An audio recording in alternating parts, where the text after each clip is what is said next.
Good morning and welcome to the San Francisco Interfaith Council online briefing for faith leaders. In today's program, we welcome San Francisco Police Department's Special Victims Unit, the Financial Crimes Unit, and the Institute on Aging.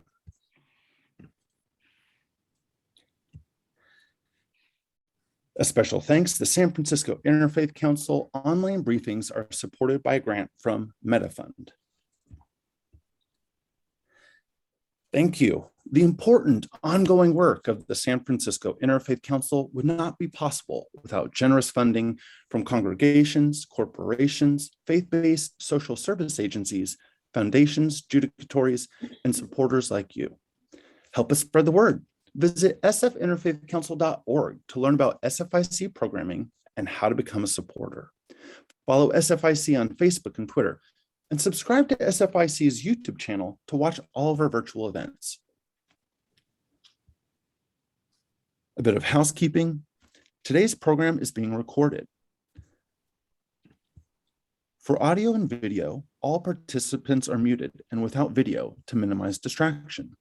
To submit a question or comment, select the chat button at the bottom of your screen and send a message to Q&A. Questions will be forwarded to the presenter for their review following the program. To activate closed captions, select the live transcript button at the bottom of your screen and click Enable Live Transcription.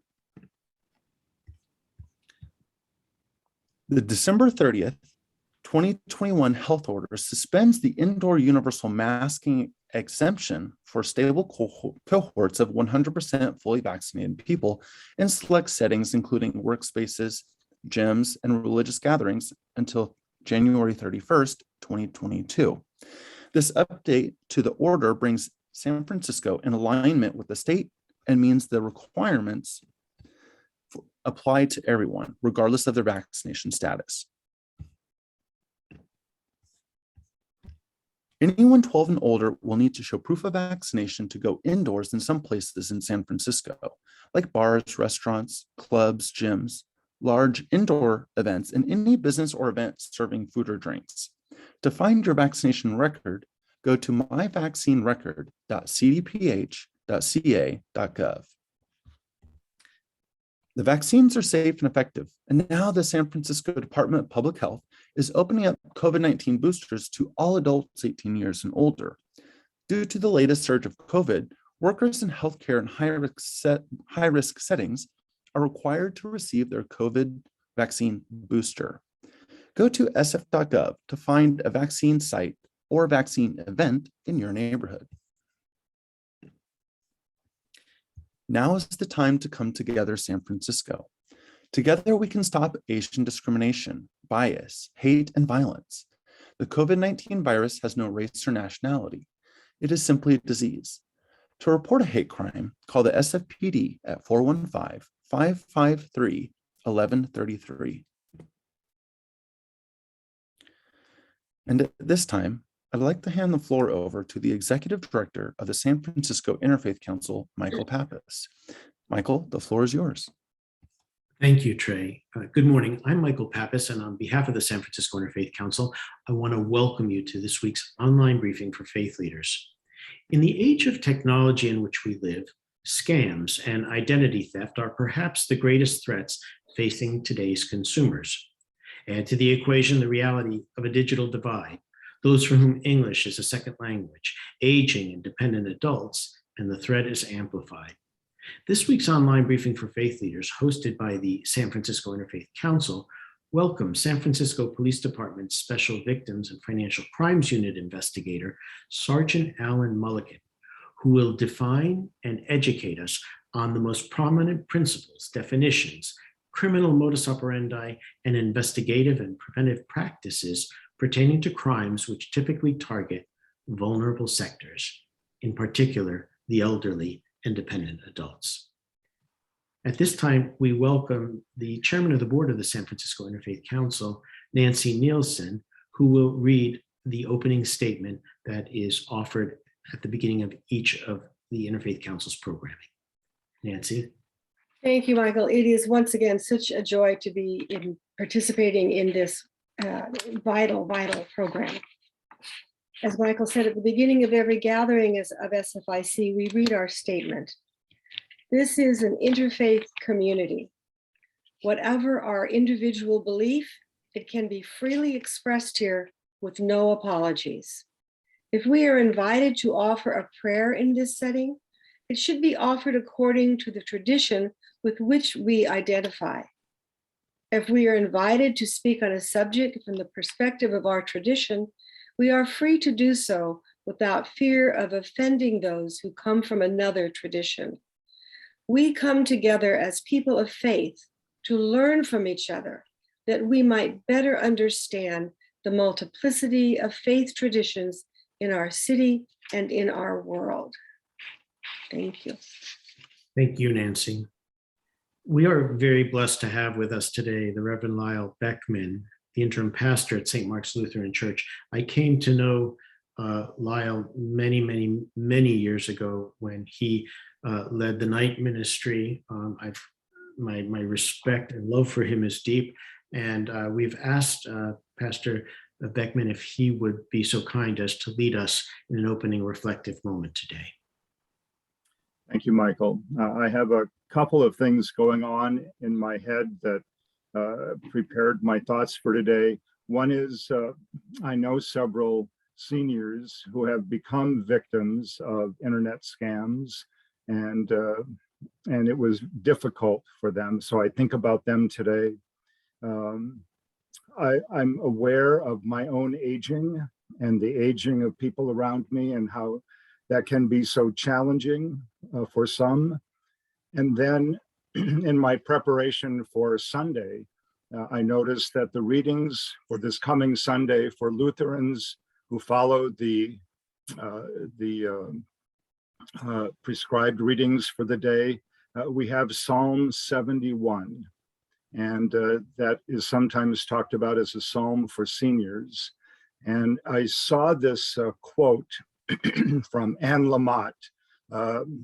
She wrote this in Traveling Mercies, Some Thoughts on Faith. And that's where I'd like to begin. She said, it's funny.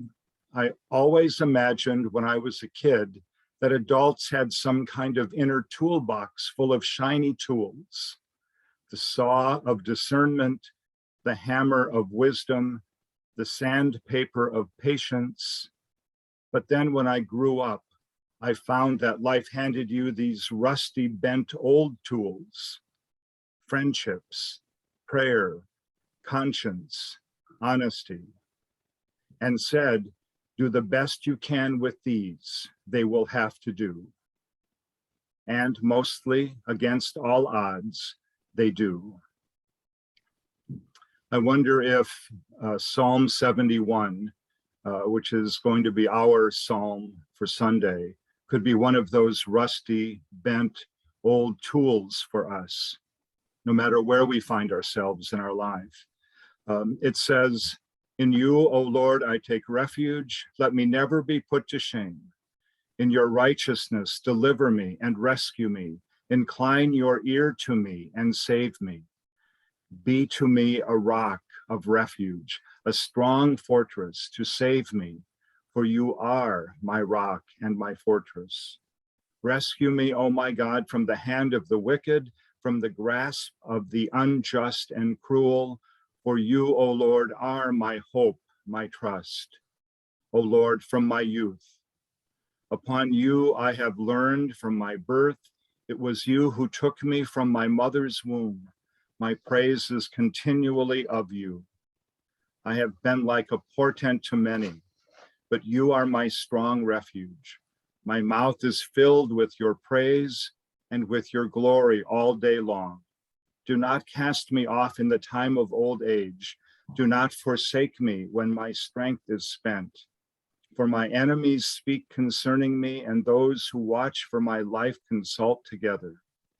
But I will hope continually and will praise you yet more and more. My mouth will tell of your righteous acts, of your deeds of salvation all day long, though their number is past my knowledge. Psalm 71 seems to be an elderly person's plea for God's help in dealing with adversities all around them. Although scholars are quick to point out that the psalmist's difficulties can be seen as metaphors for anyone in any kind of need in any stage of life. Though construed as a prayer, the psalm is primarily a declaration of an individual's trust and hope in God that can be voiced in every stage of life, from birth through youth and into old age. No matter when it is voiced, one thing is sure: the psalm's message of trusting and hoping in a faithful God is capable of enduring throughout the long haul of life.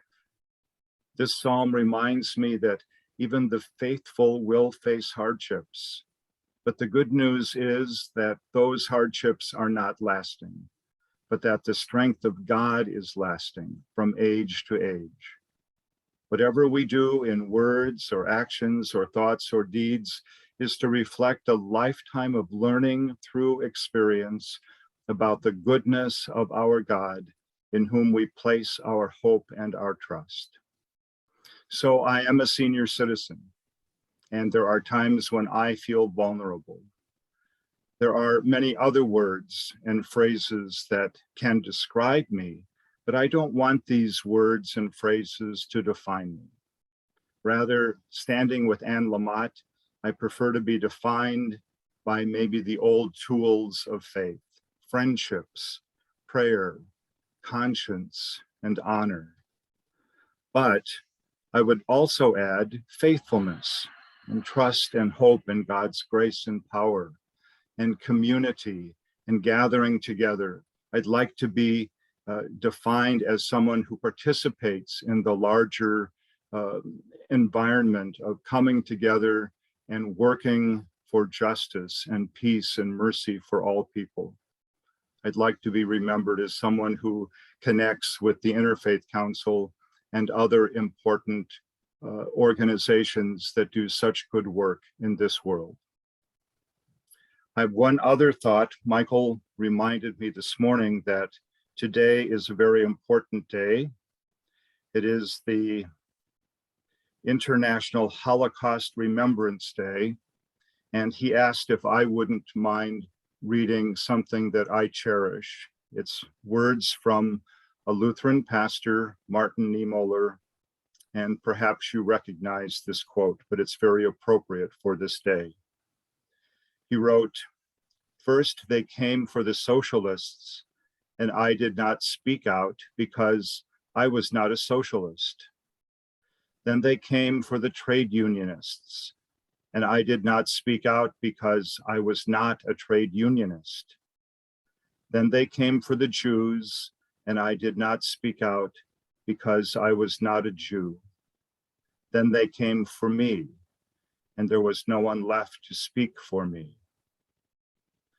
Another tried and true, rusty, bent old tool of living as a child of God that we can take with us today and keep to be used each day of our life moving forward.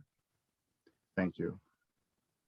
Amen, and thank you, Pastor Lyle. What a perfect segue into today's presentation. We are very fortunate to have with us Sergeant Allen Mulliken, who is the Special Victims and Financial Crimes Unit investigator for the San Francisco Police Department. Sergeant Mulliken, I'm sure you are aware that houses of worship, and there are 800 of them in the city and county of San Francisco, are hubs where aging adults and people with disability feel valued, safe, and can avoid social isolation. The faith leaders in those communities are their advocates, and so we thought it would be very, very important to have you with us today to talk about this important issue which plagues these vulnerable communities, in particular our aging adults and people with disabilities. So we thank you for being with us, and I hand the floor over to you gratefully.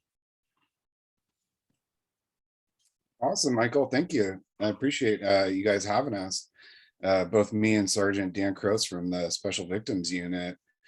I got a little presentation for you guys. It's going to be carrying on Lyle's theme of tools, and we're going to try to give you guys some tools that will help you combat the effects and the causes of vulnerable sectors being exploited by criminals. So let me see if I can't share my desktop here.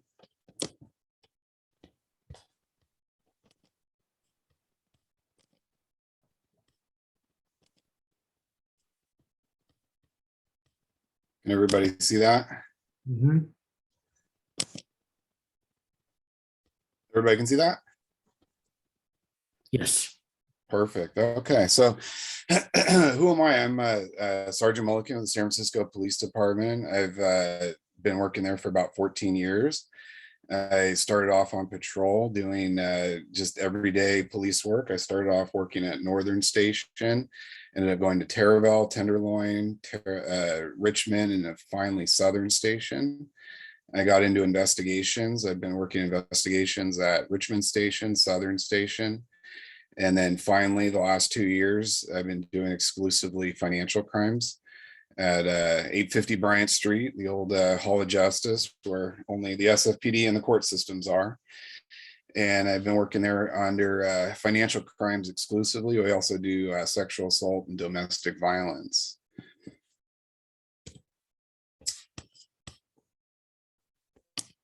So we're talking about vulnerable sectors. So vulnerable sectors, I think Michael was talking about, defined a few categories. Some people would say they align closely with EEO complaints, civil groups like protected class people from like military groups, things like that, people with English as a second language. But we as police, and we have to categorize and quantify what is a vulnerable sector. And the answer is the law pretty much defines vulnerable sectors as elder and dependent adult victims. So let's just explore a little bit about what the law says is, for instance, a dependent adult. Excuse me. So it's a person, right? Regardless of living independently or not. This is interesting because most people by definition would think that quote unquote dependent adult by definition would mean that they would be dependent on another for everyday living. That might be the social definition, but the legal definition is definitely excludes somebody who cannot live without another. So you have to be between the ages of 18 and 64. Reason being, under 18 is a juvenile and over 64 is a senior. So this, who possesses physical or mental limitations which restrict. So we're not talking about preventing, we're talking about restricting his or her ability to carry out normal activities to protect his or her rights. So I guess an example that would come to mind would be a person in a wheelchair who gets their identity stolen, and there's a requirement for them to physically respond to a bank location to verify their identity, or take that some act in furtherance. The restriction would be that they would have to research the ADA compliance of the bank. They would have to get a special cab or a ride to the bank. So it's important to understand that it's not a physical or mental limitation that prevents them, it's just a restriction. So it's a fairly loose standard. And then it defines it a little further: persons of physical developmental disabilities or whose physical or mental abilities have diminished because of age. So they're talking about dementia, basically. That's what that penal code is for. Little side note, anybody who's admitted in a 24-hour care facility, aka hospital, under Penal Code 368H, you are a dependent adult. So seniors, it's easy. Anybody over the age of 65. So what do we do about that? So we have to start investigating crimes that elder or dependent adults are victims of. And so in law enforcement, we have three categories of crimes. We have felonies, misdemeanors, and infractions. Infractions are everybody has gotten a ticket, parking ticket, walking against a red light, what have you, fairly inconsequential. Misdemeanor is defined as if a conviction happens, you're going to spend a year or less in prison, and a felony is where you will spend 1 year or more. Misdemeanor crimes can be investigated by police. However, we are not authorized to make a misdemeanor arrest if the misdemeanor occurs outside of our presence. We have to take what's called a citizen's arrest of somebody who had the misdemeanor committed in their presence. Furthermore, as a misdemeanor, we can't investigate misdemeanor crimes as we would a felony, because felony crimes are, we can write search warrants for. Misdemeanor crimes we can't. The only exception being with a misdemeanor crime is DUI. We can write a search warrant for a DUI. So felonies is our bread and butter. That's what me and Sergeant Crows, we investigate felonies because we can write search warrants for felonies. So what is a felony, dependent or elder abuse? So it's a little dry, it's a little boring. So it says a person who knows or reasonably should know that a person is an elder or dependent adult and who under the circumstances or conditions likely produce great bodily harm or death. So it's a pretty high standard, and the burden of proof is that magic line at the very top. A person who knows or reasonably should know that a person is elder or dependent adult. So not only do you have to have an elder or dependent adult victim, you have to prove, the burden of proof on probable cause for that is that you have to prove that that person who committed the crime reasonably knew that person was a dependent or elder adult. So, and then the standard's quite high,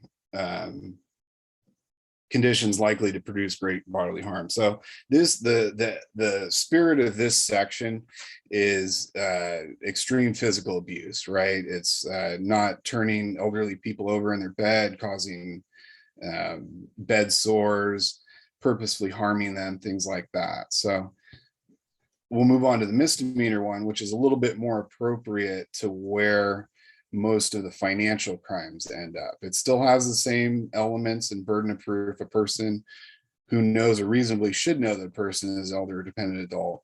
So you still have to prove that. But this part down here, there's a lot less standard for that. So as I said before, we as investigators, we have to investigate felonies. So where do all these financial crimes end up? And pretty much the answer is that when, regardless of the victim, we pretty much always start with the blanketed bread and butter of identity theft. And the beautiful thing about identity theft is that it is a felony.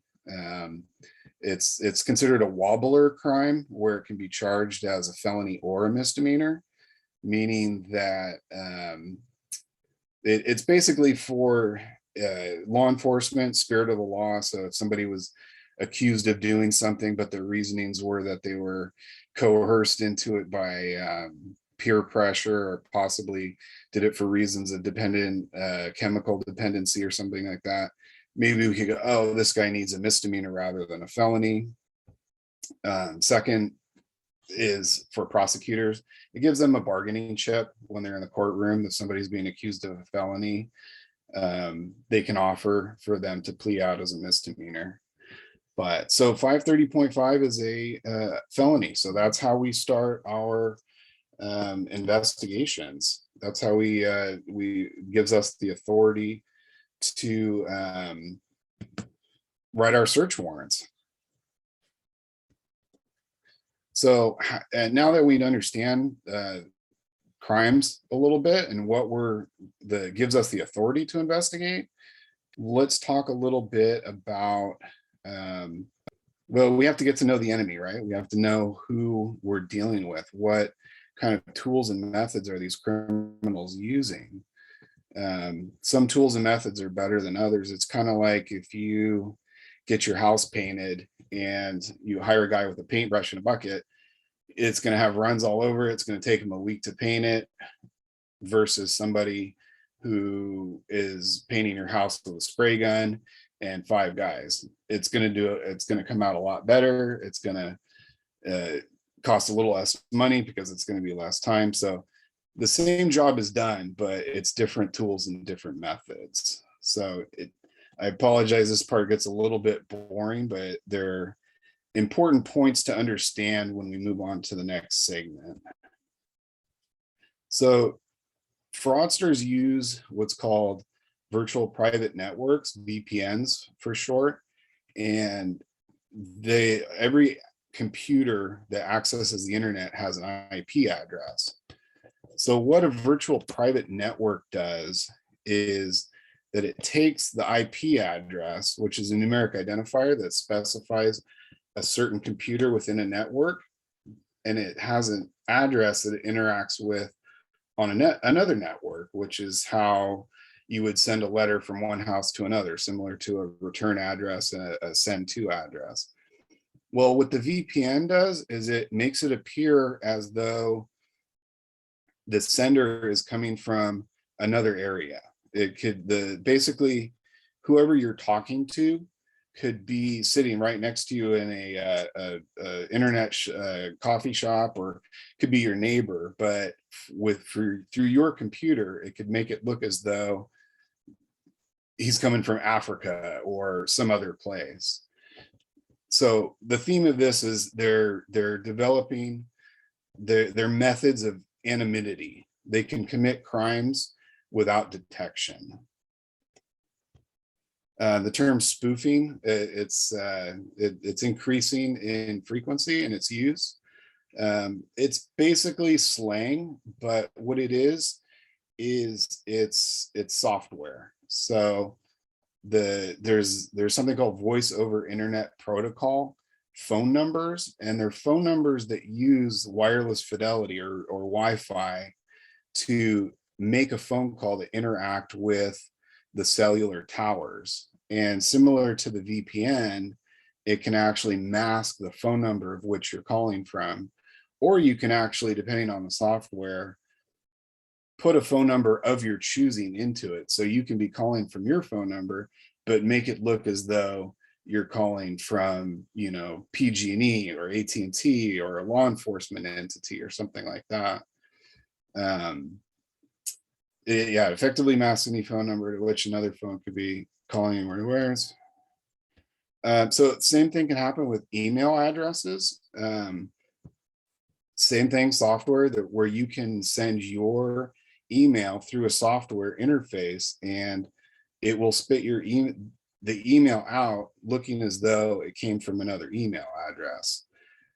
Some of these fraudsters, what they'll do is they'll alter an email address just enough by changing a small character in the email address from what was a genuine one. I use the example of bankofamerica.com versus bofa.com. I use this one because Bank of America switches back and forth depending on which department you're talking to. So you could be getting an email from bankofamerica.com thinking, oh, I'm answering, a fraud alert from bankofamerica.com, but when in fact the real fraud alerts are coming from bofa.com. So now we have a little bit of a foundation. We know how what they're using, what methods they're using, and we know what we're investigating them for. So now we can kind of get into the bread and butter of the different scams. So what I've done is there's literally hundreds and hundreds of scams used to get people's identity, do network takeovers of their bank accounts, all sorts of things. But these are the ones that we have seen and I have seen predominantly that are active within San Francisco. So phishing scams. This is a big one because you're identity is who you are. That's how you enter. Kind of phishing. You'll notice that the phishing is spelled with an F, not a P. Phishing scam is with a P. So how this is going to fruition is you're going to get a phone call or an email. They're going to say that they've noticed some suspicious activity with login attempts or purchase activity or something like that. They're going to want you to interface with them somehow. They're going to want to have you talk with them over the phone, of which they just called you, or if it's an email, they're going to want you to click on a link which they sent you. And what's going to happen is that you're going to interface with their fraudulent website. So what do we do? How do we combat this? If somebody's contacting you from Bank of America and you don't have a Bank of America account, and they're saying that your bank account is being frozen because of suspicious activities, you don't need to go any further. You know it's a fraud. You know it's a scam. But what happens if you do? You say, "Oh, I do have a Bank of America. What should I do? How can I inquiry this?" The answer would be to go through your previously established channels. How have you contacted your bank? How do you interface? Do you do online banking? Do you go through your app and interface with your account on your app, or do you go in? Whatever your method of interfacing with your company is, use that method. And what will usually happen is you'll talk to somebody within the bank, and they will say, "Oh, no, you do have fraud. This is that," or "No, it's not." And there'll be usually somebody within their company that'll say, "Hey, we want to know about that. Can you please forward that to this email or something so we know that it's happening?" If you know there's a phishing email, you can report it to this company, APWG. I think it's called Anti-Phishing World Group or something like that. It's a private organization. They make it their business to end phishing emails, basically. Also with text, that 7726. If you get a phishing text, I get them all day, every day. I usually just block them, but if you forward to 7726, that they'll try to stop that.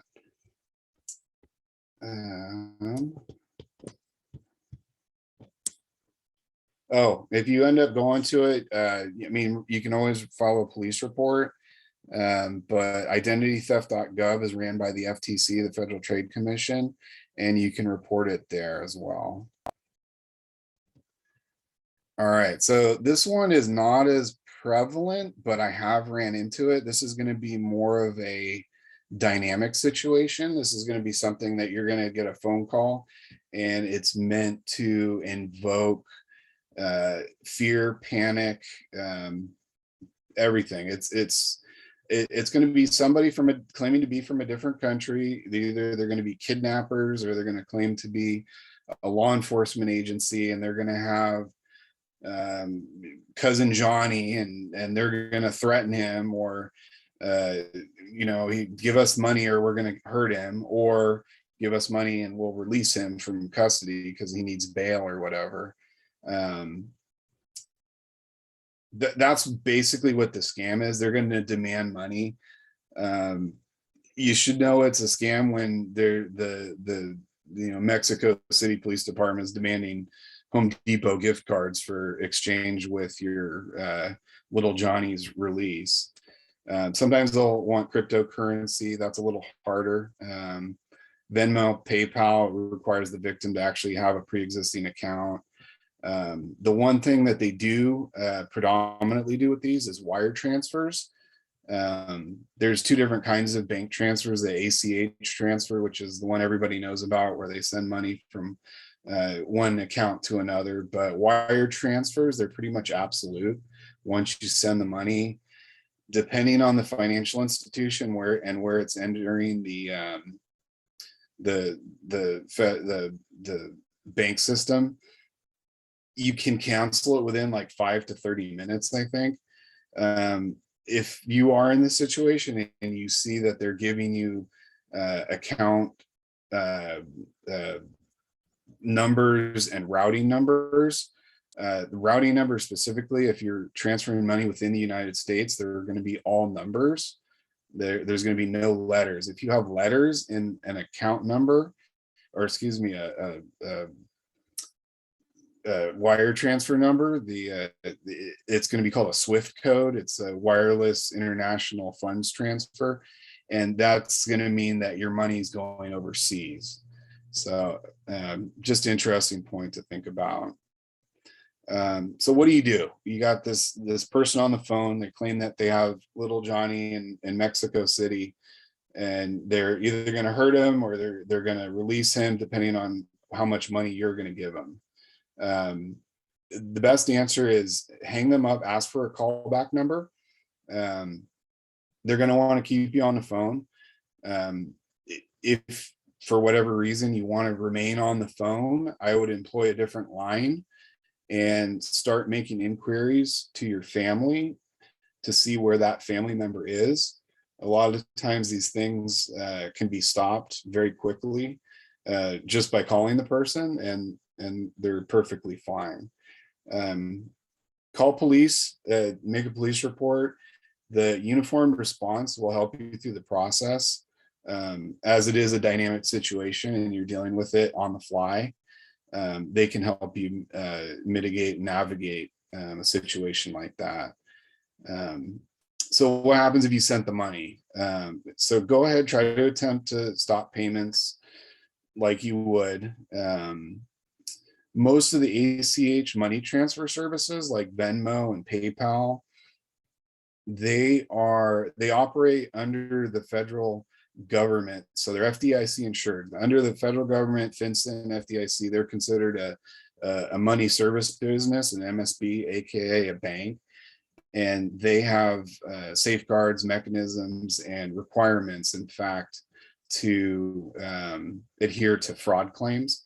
So a lot of times they can reverse transfers and refund funds if they've determined that it is fraudulent.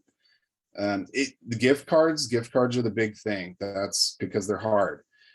Most companies, Apple, I know, Home Depot, if you're buying a gift card, their policy is pretty much all sales are final. You would think it would be easy to just call them up and say, hey, I bought this gift card. Can you cancel the transaction? But to them, they've already sold their money to you. Sometimes they'll forgive it. Sometimes they won't. One practice that I've seen employed that actually does tend to stop the loss is if you do have like Home Depot gift cards and you have $10,000 of Home Depot cards and you've scratched the numbers off and given them to, the suspect over the phone. The best thing is to go and spend those gift cards down, go buy $10,000 worth of lawnmowers or something. It would be easier to return lawnmowers within 30 days than it would be to recover funds that had been spent overseas. So next, fake government entities. So this is where the spoofing comes in with the phone numbers. And these come into our phones as our caller ID will say, oh, it's the San Francisco Police Department or it's the Internal Revenue Service. And you'll Google the number and it'll be Southern Station or Richmond Station. And there'll be somebody on the other end and they're going to be claiming, hey, you have a warrant out for your arrest. And if you pay the bail over the phone, we'll get rid of the warrant or what have you. You just have to kind of recognize these things when it's happening and use your best judgment. The education is the biggest part on this. You guys talking to everyone else in your life and educating them about this. Most law enforcement agencies, they don't call from numbers. They're usually blocked numbers, or if they do have a number, it's going to be the main line for whatever agency it is. And law enforcement, if you have a warrant out for your arrest, we're not interested in your money, your bail money. We want to see you before a judge. We want to see you behind bars. We want to see your case adjudicated in court. We don't care about the bail money. It doesn't equate to anything law enforcement cares about, and we certainly wouldn't be taking bail money in gift card form. So IRS, most of the federal and state government franchise tax boards, they're not going to call you because phone numbers aren't reliable. People change their phone number all the time. They're going to be sending you letters. If you ever gotten a letter from the IRS, there's going to be a barcode in one of the corners, and it's for their tracking purposes. Because if they have an agent assigned to you for a criminal investigation, and he gets hit by a bus in the morning, they're not going to know that he called you and delivered this message to you, but they will know that they sent a letter. So in these cases, you just have to recognize what's going on from the education that I just gave you. Just hang up. There's nothing really to investigate on this. They're using spoofed phone numbers, and there's no way that I know of right now where you can take a phone number and investigate it and see where it was spoofed from, what platform it was spoofed on. Because if I had a phone number and it said Richmond Station, the only investigative lead I would have is Richmond Station, which is not an investigative lead. Again, if money was lost, report it to the FTC. If you're getting calls and they're just kind of like weird spam, and they're from nondescript numbers claiming to be law enforcement or IRS or something like that, register with donotcall.gov. Hopefully that will put your phone number on a list of do not calls, and report that phone number as potentially fraudulent, and that interfaces with the phone company so they can add it to their lists. So romance scams, it's a general principle of crime. As people get older, sometimes they're widowed, sometimes the friends die or move away, and as one gets older, they're more and more secluded, and there's an inherent weakness to take any hand of friendship or votive companionship, and it kind of takes over any type of critical thinking skills and common sense. I don't know how to explain it. It can be initiated in a lot of different ways, depending on the exposure of the victim, of what they're exposing themselves to, whether it be a website. Sometimes it's just a cold call from the suspect because your information said that you fall in a vulnerable group and you're elderly, and then in some cases it's unfortunate that caretakers will take over this role and adhere to the need for companionship, and they take advantage. They know what they're doing.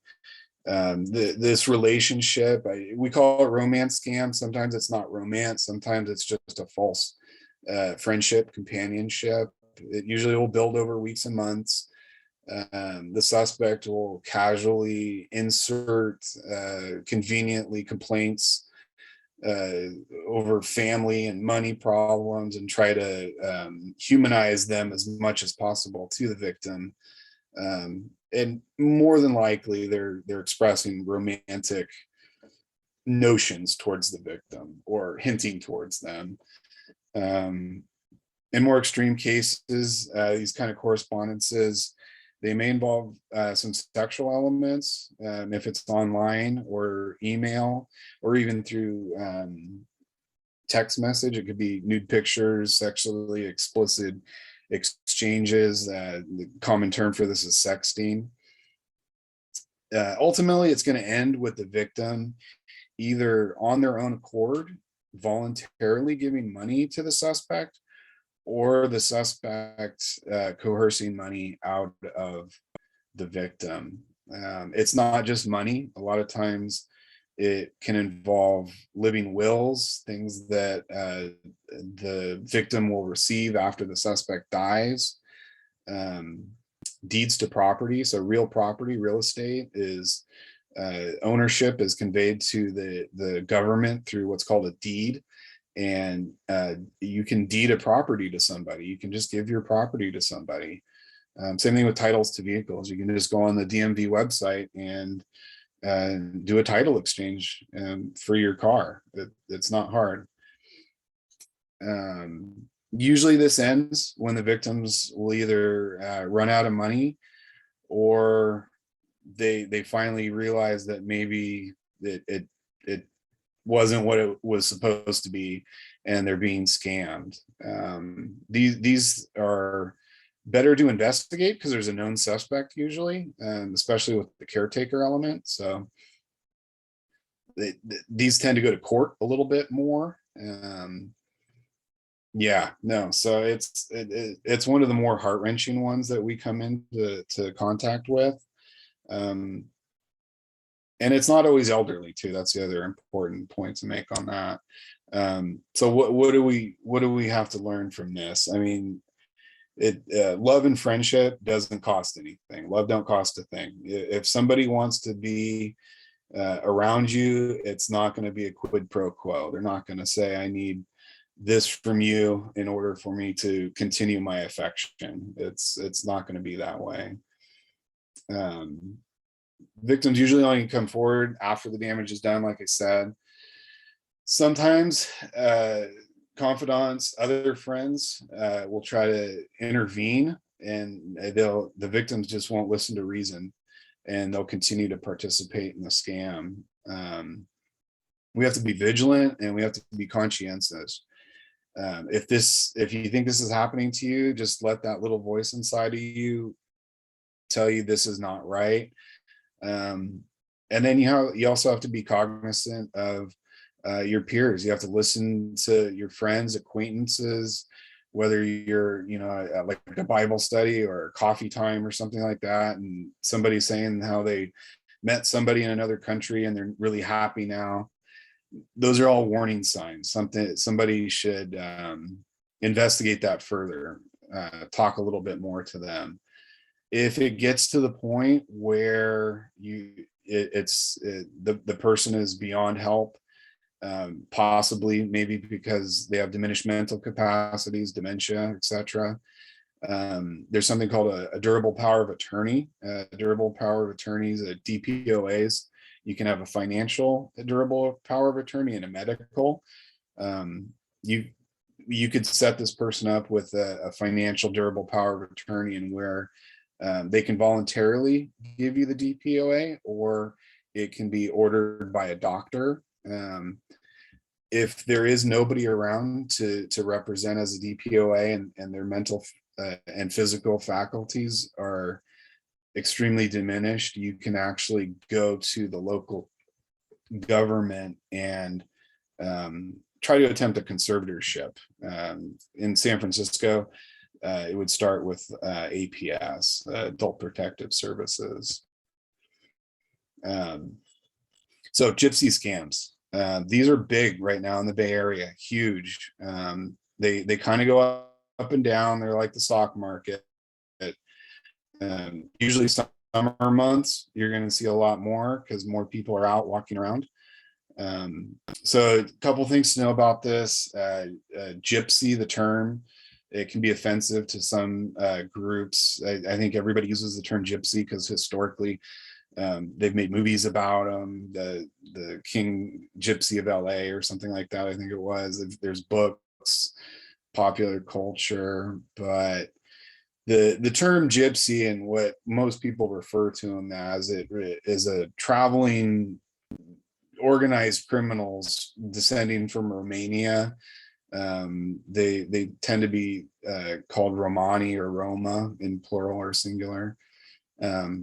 doesn't matter. Just be cognizant about that. It's a sensitive topic, especially in our evolving society. So how is this going to happen? These people, they're going to be they're going to appear to be a Middle Eastern or Hispanic descent. They have olive complexion, dark hair. Sometimes their hair will be dyed blonde, specifically the females. And they're usually going to be in a family group. There's going to be a wife, a husband, and usually a boy and a girl. And they will typically exploit their victims as a family. You're going to see them at shopping centers, but more often in the Bay Area, they are going to be approaching you from a car on the street when you're walking.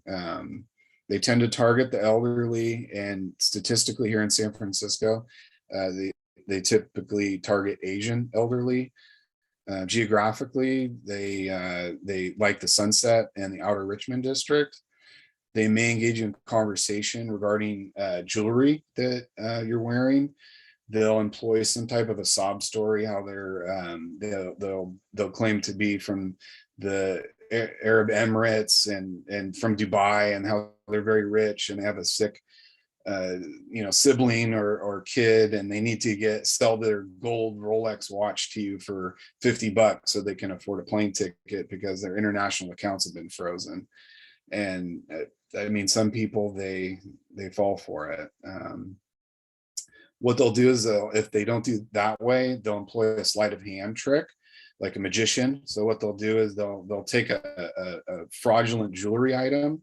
We call them Bunko, fake jewelry, and they'll place it on your wrist or your neck or wherever the jewelry that you have that they want. They will place it over that jewelry, and through a sleight of hand exercise, they will remove your genuine jewelry in exchange for their fake jewelry.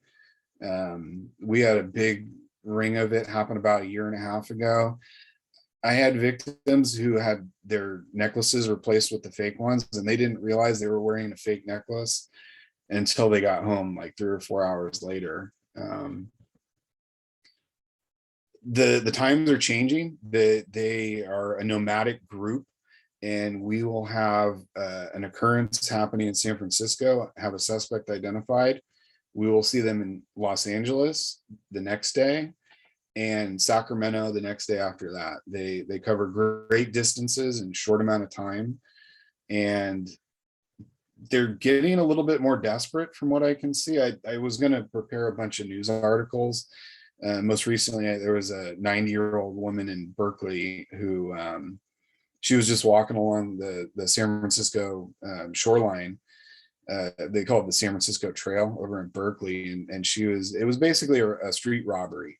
Now they're just coming up to you and ripping jewelry off. It's a new set of people. I don't know. I don't see them as much because it's more of a physical street robbery style. So these cases are going to our robbery unit, and I'm not seeing them as much. So if this happens to you, how do we recognize this? How do we see this in a parking lot? You're going to know something's different, something's up. The key is don't let them get close to you. Tell them loudly to get away from you, as to draw attention from anybody else who may be in the parking lot. Criminals like anonymity. They don't like being seen doing what they're doing. So the more attention you can draw to yourself, the better. If you're away from people, I would walk towards where more people are or likely to be. If you're in a shopping center, maybe start walking towards the cart return lane or something like that. As far as an investigative evidence, the details regarding their physical description are helpful. However, there's thousands and they all look the same. So we get hundreds of reports in San Francisco, and the suspect description is exactly the same. We've gotten suspects identified through photographs and license plates. It's not always feasible, obviously, to pull your phone out and take pictures. Sometimes we can get it through security video. I mean, the most important take from this is it's going to be another dynamic situation. And these aren't like step 1, 2, and 3. This is what you do.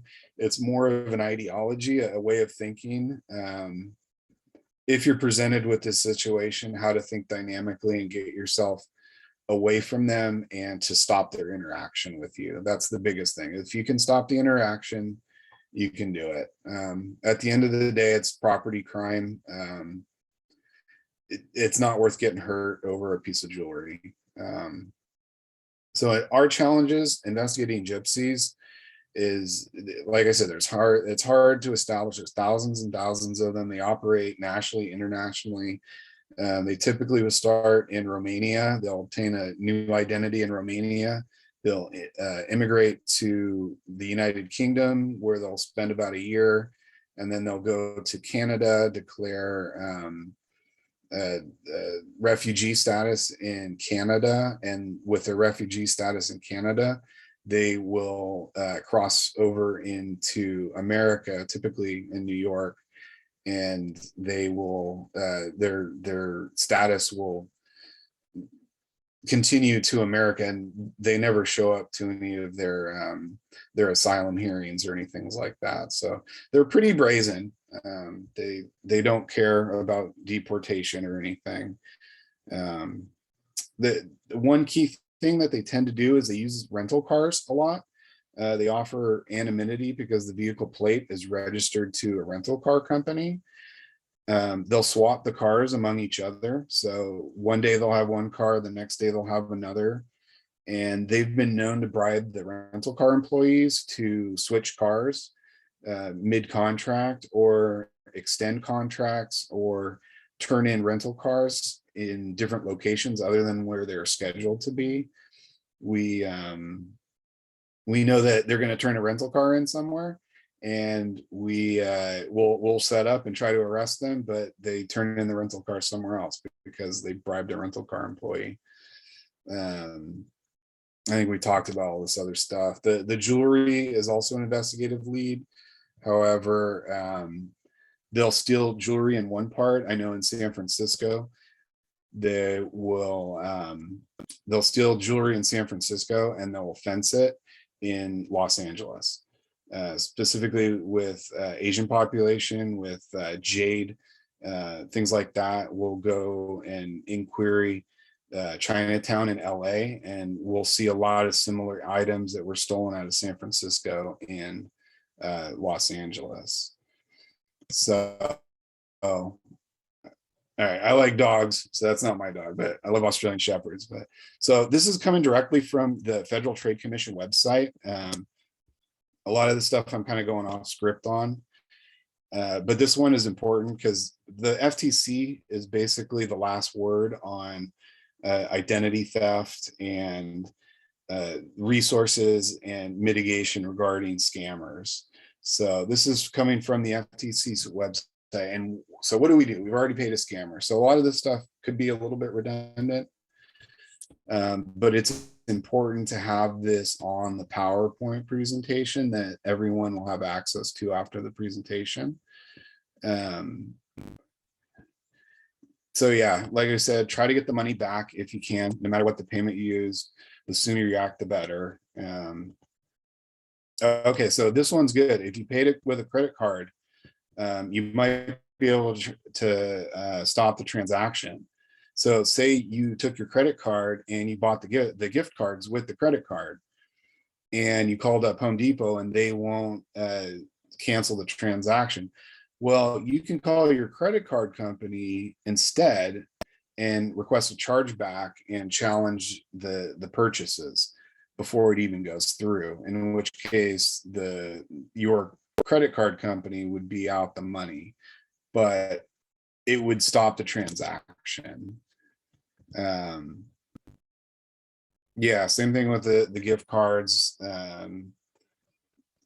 Sometimes they'll refund it, sometimes they won't, but the important thing is to try. So MoneyGram, Western Union, so these wire transfer companies, they do ACH money transfers. They usually require an ID to do it. So we're gonna have video, we're gonna have ID of the suspect using them. But Western Union, mostly I see Western Union, I guess MoneyGram as well. They get utilized quite oftenly for fraud. So their fraud department is very well established. Phone numbers are right there at the bottom. Yeah, ask for the wire transfer to be reversed. It's unlikely to happen, but it's important to ask. Yeah, if you paid a scammer using money transfer app behind the app. Sorry, I lost my mouse. Yeah, contact your credit card or bank company first. If you gave a scammer remote access to your computer, so this is important. A lot of times with the phishing scammers, what they'll do is there's a way to, when you interface with their computer system, that link that I talked about, sometimes they will actually get you to give you them access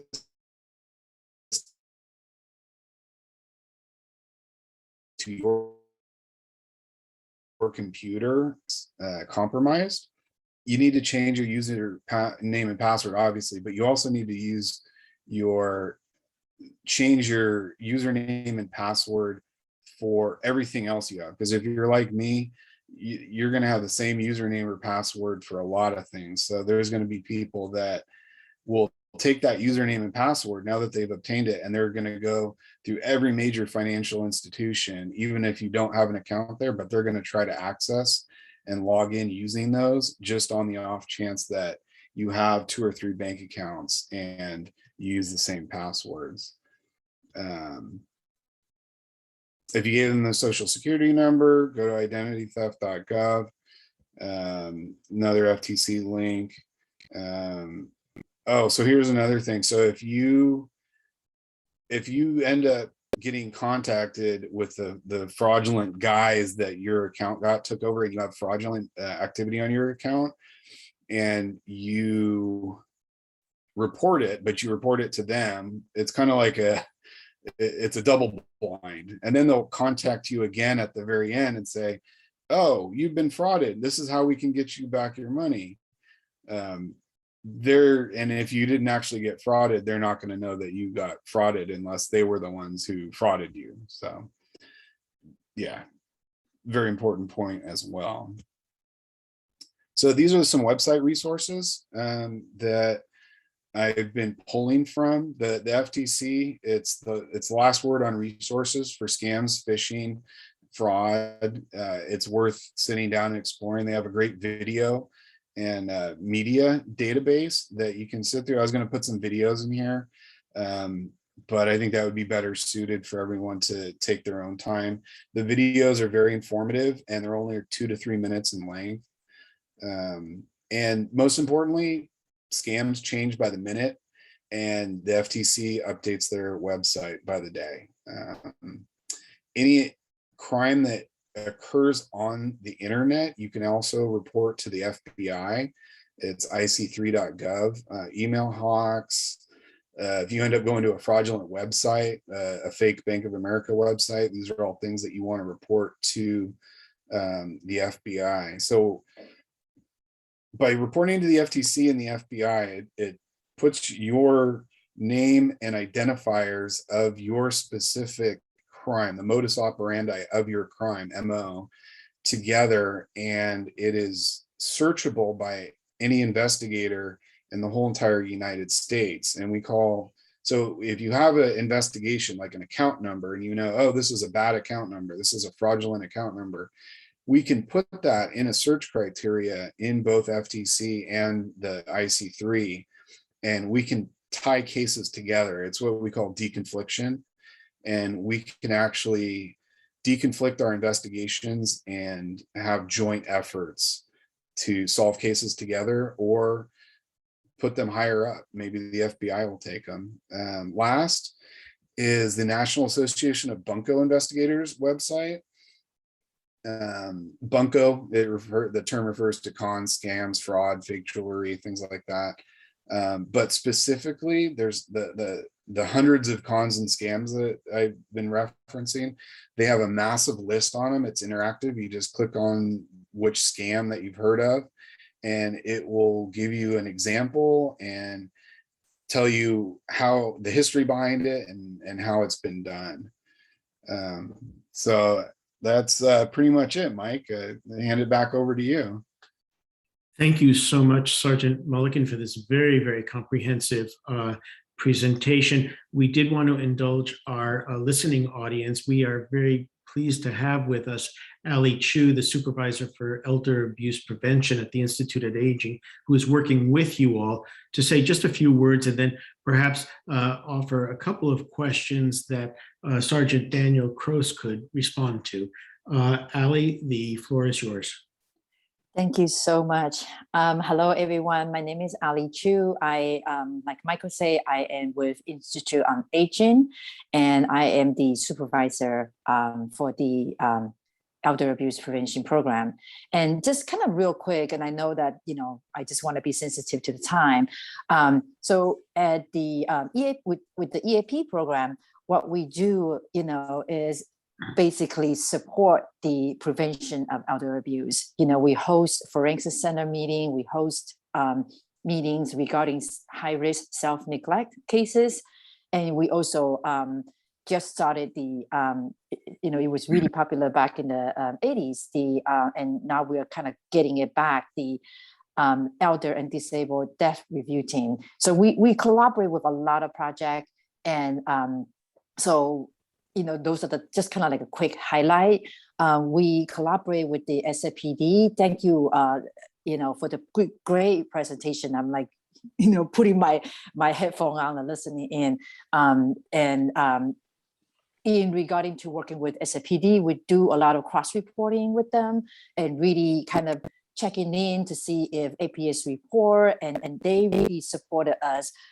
If a social worker having a hard time with certain station, we could always reach out to them. So thank you, SFPD, for all your support. Just real quick, and I know in the presentation we talked so much about financial abuse and scam. One of the things I do want to bring up is a lot of financial abuse and scam. My understanding is more than 80% of the scam are perpetrated by people we know, by the victims, either family members and people, they know. So, watch out for those red flag, and and of course, reach out to me at the IOA if you wanted to have a consultation and check in about that. My question, I have some questions kind of prepared, and this is for Sergeant Daniel Cross. Yes, hi. Hi. Yeah. So, I'm just kind of wondering, like, how do you guys prioritize cases? Is that like certain dollar amount or jurisdiction in San Francisco? How do you prioritize cases when you do investigation? That's a great question, Ali. We actually have 2 or 3 assignment officers at Special Victims Unit that go through all of the police reports and determine what would constitute a further follow-up investigation by myself or another member of financial crimes. That criteria has changed somewhat over the years. It used to be a dollar amount. Now I think they look at a solvability matrix. But it's maybe Sergeant Mulliken can speak to that if he knows more on it. But that criteria is left up to the assignment officers. Wow, great! Thank you so much. Go ahead. It's based on solvability. It's the district attorney would rather have us spend our time on cases which will bring a suspect forward to them, rather than cases that don't have a high probability of solvability. Got you. And, a follow-up on that is, I heard, and I could be totally wrong, that there's a wait list for you to take the cases. Like, how long would it be for investigation to be picked up and kind of get going with that? That's another great question, Ali. You framed it in a timeline, like how long. Really, it's based on the caseload. We are backlogged. I know that number changes every day. And there is no timeline on how long a financial crimes case can take. I think Al and I have occasionally solved a case within a couple weeks. Usually that's not the case. Usually financial crime cases, as Al talked about, they involve search warrants. They involve factors that go beyond what any one member of financial crimes can do, because it's going to involve district attorney review, a judge review of a search warrant, arrest review, arrest warrants, and then involving financial institutions. In cases of real estate, it can involve mortgage companies, it can involve escrow companies. So typically, unlike a lot of other crimes here in San Francisco, they are lengthy investigations and we are backlogged. So I know that's not a great answer to your question, but unfortunately, they are lengthier and they are usually wider in breadth in terms of evidence that needs to be gathered to present a prosecutable case to the district attorney's office. Got you. And maybe I didn't phrase it right. What I meant is, how long would you pick up a case? Because I know that, you were talking about, staffing and stuff. I'm sorry. Yeah, that's okay. We maybe I didn't say it right. Financial crimes have a 4-year statute of limitation. So it's 1 year longer than most felony crimes, which is 3 years. Misdemeanor crimes is going to be 1 year. And that's going to be the time in which, not necessarily that the crime occurred, but at the time in which it was reported to law enforcement. So that's when the clock starts ticking. So we do, even though these crimes are lengthy and we have some cases that are a bit stale, just based on quantity of cases that we're looking at, we still have a 4-year window. So as far as disseminating information for anybody who is dealing with a potential victim, they do have time. So they shouldn't feel that because the crime occurred a while ago, or they knew about the crime for a while and maybe out of embarrassment or shame didn't want to report it. They should absolutely come forward, because we do have a longer period in time to investigate than most crimes. Ali, we have time for one more question. Yeah, thank you. Yeah, I just wanted to say that, I'm so glad you're doing what you do. I do what I do, because wow, that's a lot. That's really a lot. And one of the things it may take longer is probably, a lot of who wants to tell the world that my son is stealing from me, right? Who wants to? I mean, it's so embarrassing. Who wants to tell the world that I got scammed and you might put me in nursing home? So it's thank you for doing what you do. My last question is, kind of like your staffing, how many people are doing this type of investigation? And yeah. Right now, I'm the sole investigator for elder physical.